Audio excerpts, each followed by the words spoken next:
Unicorn!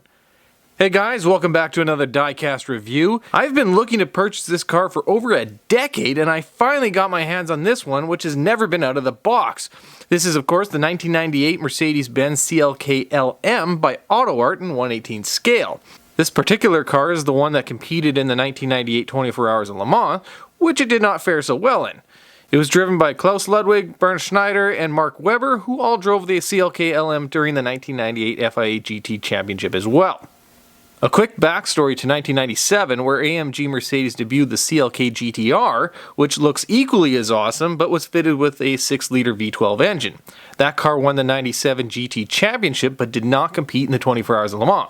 For 1998, Mercedes redesigned the car with the intent of competing in and winning the 24 Hours of Le Mans.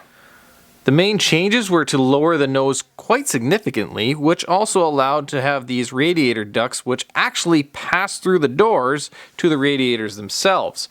Removed from 1997 were these openings right in this area here, which I read were for brake ducts, but that seems like an awfully strange spot for brake ducts.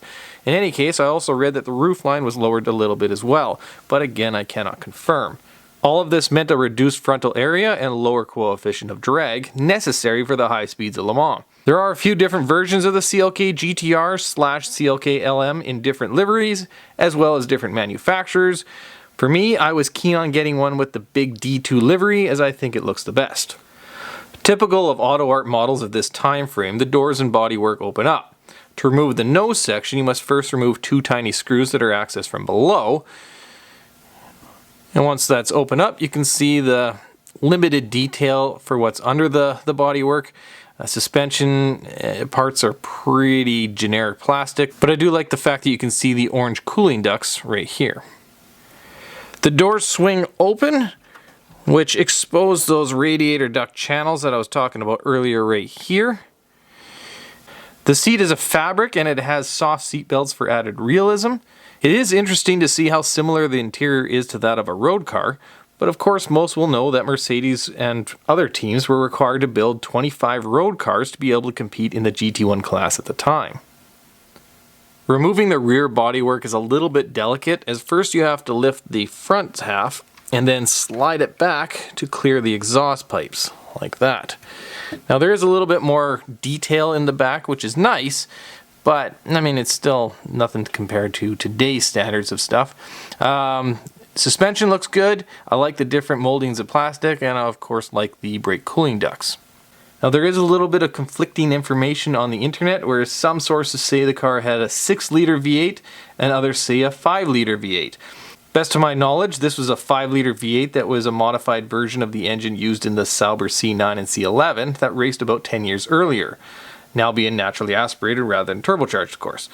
Mercedes went this route as they felt the V8 configuration would be more reliable than the V12 of the CLK-GTR.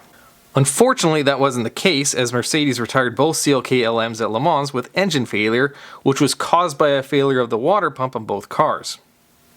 I have to show the back of the car, as I think it is one of the most stunning views. From the taillights to the perforated grille to the exhaust pipe sticking through the bodywork, it's all very elegant, I would say, especially for a race car. So that is the CLK-LM. We touched it a little bit throughout the video, but the only real blemish in this car's career was during the 24 Hours of Le Mans race. It actually qualified for the race in pole position by a full second, and I think would have been one of the strongest competitors during the race. Instead, the cars retired on lap 19 and 31, a horrific result for Mercedes. In the 1998 FIA GT Championship, the car was utterly dominant. Starting the first 2 races with the CLK-GTR, AMG Mercedes won every single race, including 6 1-2 finishes. So if you liked the video, hit that like button, subscribe, and thanks for watching.